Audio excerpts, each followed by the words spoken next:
बिस्मिल्लाहिर्रहमानिर्रहीम अस्सलाम वालेकुम। आज हम इस वीडियो में बात करेंगे शियाटिका पेन की। शियाटिका पेन आपकी लोअर बैक से ओरिजिनेट करके आपकी लेग के पीछे से होती हुई आपके पाँव तक जाती है। Sciatica pain is associated with injury और compression of the sciatic nerve, यानी कि आपकी शियाटिक नर्व पे कोई कंप्रेशन यानी कि कोई दबाव पड़ जाए या फिर उसकी कोई इंजरी हो जाए तो ये पेन ओरिजिनेट होती है। अब देखते हैं कि शियाटिका पेन कहाँ से निकलती है। हमारी बॉडी में एक नर्व है जिसका नाम है sciatic nerve. Sciatic nerve is a longest and widest nerve in the body, यानी कि ये हमारी बॉडी की सबसे लंबी और चौड़ी नर्व होती है और ये मिलके बनती है हमारी स्पाइनल नर्व से, जिसमें शामिल है L4, L5 and S1, S2, S3 और यही नर्व्स मिलके सैक्रल प्लेक्सिस बनाती हैं। सैक्रल प्लेक्सिस के दो पार्ट होते हैं, एक एंटीरियर डिवीजन और second posterior division. Anterior division में आपके L4, L5 and S1, S2,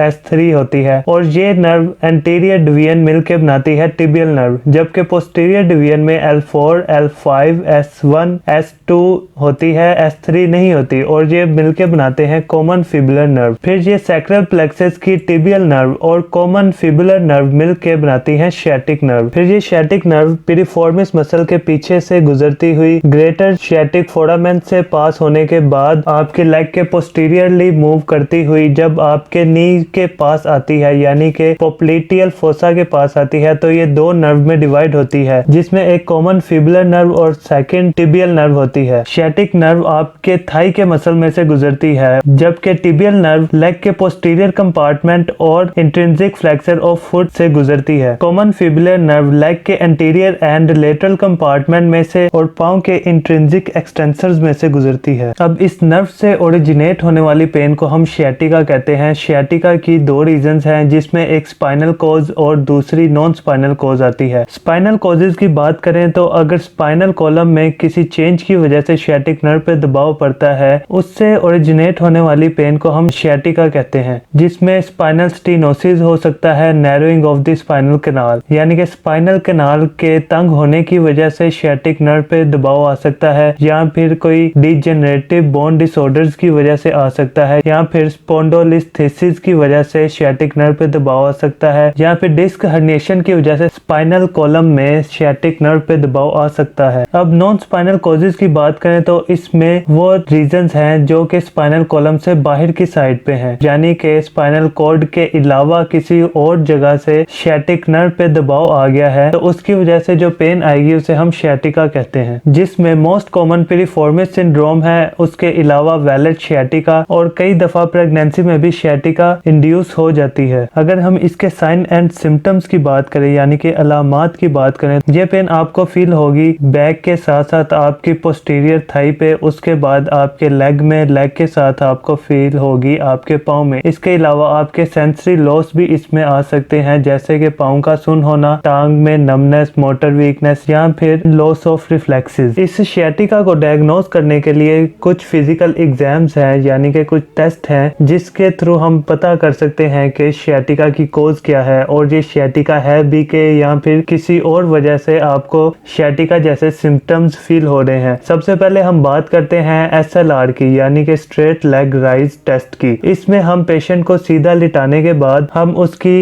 affected leg को हम राइज करते हैं, यानी कि उठाते हैं। उठाने के बाद हम उसके काफ को थोड़ा सा स्ट्रेच देते हैं। अगर उसको सिम्टम्स ज्यादा एग्रीवेट कर जाए, यानी कि उसको वही पेन फील हो जो कि उसको आम रूटीन में फील हो रही है, तो इससे हमें पता लगता है कि कोई स्पाइनल कॉज है इस शियाटिका पेन की। नेक्स्ट वीडियो में हम इसके ट्रीटमेंट की बात करेंगे, यानी कि देखेंगे कि फिजिकल थेरेपी के थ्रू कौन कौन सी एक्सरसाइजेज ऐसी हैं जिसके परफॉर्म करने के बाद हम इस शियाटिका पेन से छुटकारा हासिल कर सकते हैं। तो नेक्स्ट वीडियो देखने के लिए चैनल को सब्सक्राइब करें ताकि आने वाली हर वीडियो आप तक पहले पहुंच सके।